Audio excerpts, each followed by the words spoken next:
I thought, sure, I'd get a chance to die a natural death in my own home. And now I know I'm not. Not knowing what I'm going to be able to do is, you know, what do you do with that? I wish I could say when I first heard Mr. Dunlap's story that it was unbelievable. It would have been nice if somebody come into my office and said, they promised me this, then they sold it to somebody else, they promised me that, they sold it to somebody else. My congressman got involved, they made me another promise, and yet again they sold it to somebody else. I wish I could tell you that that was something we don't hear on a daily basis. It's a constant pressure, not knowing whether I'm going to have a house to live in.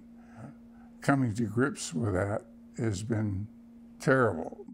The way foreclosure dates work, Carrington Mortgage is using a law that is meant to protect consumers against the very consumers it's meant to protect.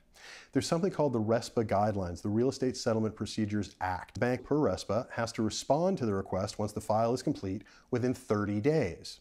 So when you add those things together, you get 37 days. Now the idea was that was supposed to protect the consumer, force the banks to respond in a timely fashion because they weren't. I don't have any faith in anything they say. And I notice I'm dealing with young people who have been put in a job that's probably beyond them. They don't understand that what they're saying affects people differently. There are 16,000 people living in the streets that have been evicted from homes in the last 30 to 60 days. And they're living in cars, they're living in a tent. I just don't want to be one of the additions to the street people.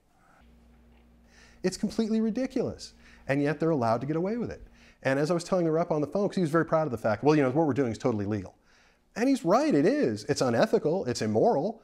I think throwing an 81-year-old man who has health problems out into the street because you can make an extra buck is immoral, but it's not illegal. Maybe it should be, but it's not.